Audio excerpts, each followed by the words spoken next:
In today's video, I'm going to be taking you guys on a short tour of the John and Mabel Ringling Art Museum in Sarasota, Florida. We're just going to jump right into it here because this video is more or less a continuation of my last uploaded video, which was a tour of the Circus Museum.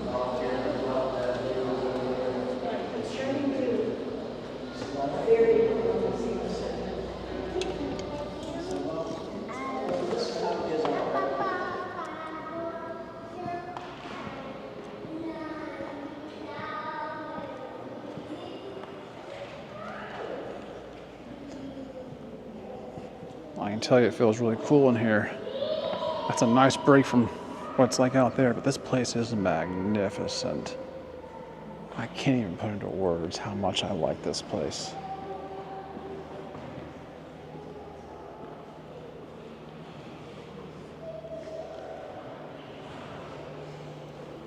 Now, I mentioned that this is going to be a short tour of the museum, but if you look at the length of time for the video, you might think that doesn't sound very short, but given the fact that this art is so elaborate and I don't have time to pore over the details and explain each one, this, by all definition, is a short video for this kind of museum. And I really struggled with how to record this to do it justice, but I hope that it just sparks some kind of interest and excitement in yourself to go and visit this yourself and not pass this up should you find yourself in Central Florida. John Ringling had quite an extensive art collection, and I don't view very many art collections, so I don't have a lot to compare it to, and it's not the most expensive one in the world, but I find it just absolutely captivating. In as far as I can tell, one could spend all day here, many times over, and still not plumb the depths of everything that this gallery has to offer. It is rich in history, and most of these paintings are centuries old. As I move about from room to room, I have a lot of thoughts that cross my mind. I understand how easy it is to fall in love with what we see here. But I begin to wonder, how does one get into acquiring art like this? Where do you go to do that? That's probably pretty easy to answer, but you certainly have to have the funds to secure this. And John Ringling was a very wealthy man. And obviously he had a very distinguished palette for art. You can tell he doesn't just pick out what he has all namby-pamby. He seems to know what it is he's looking at and what has intrinsic value. Something that you may want to know about John Ringling is that he had amassed a great fortune in his prime. In the 1930s, he was worth $200 million. In 2024, that would be somewhere around $4.5 billion. And while that sounds like an infinite amount of money for you and I, and probably for most people, when John Ringling died in 1936, he only had $311 in the bank. However, his art collection at that time was worth $20 million. And in 2024, that would be $445 million. So that kind of puts things into perspective, doesn't it?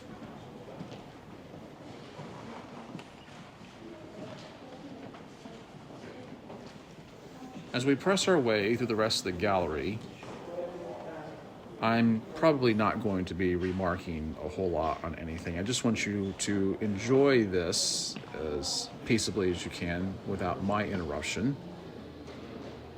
I just kind of wanted to set this up and give you a few relevant facts that might make it a little more interesting for you. I will have you know, however, that at this museum, there is ancillary art that was not a part of John Ringling's collection. It's his collection that I'm mostly concerned about showing you. So if you come to visit this museum, just know that there is a whole lot of other art to see besides this, and it is well worth the trip. So, thank you for watching. Like the video. Leave a comment down below. Have you been here before? I don't know how many people tour or visit the Ringling Art Museum, but it's one of my favorite things to do in Florida. All right, guys.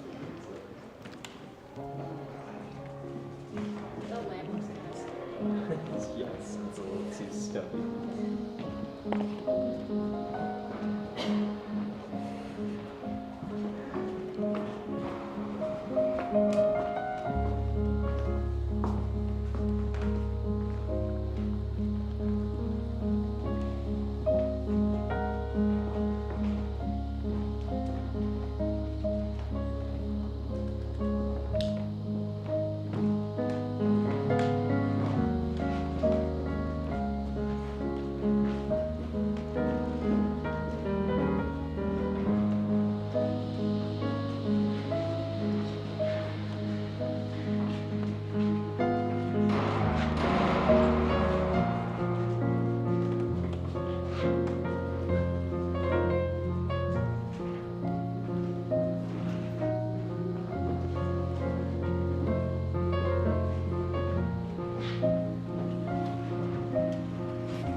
Bye.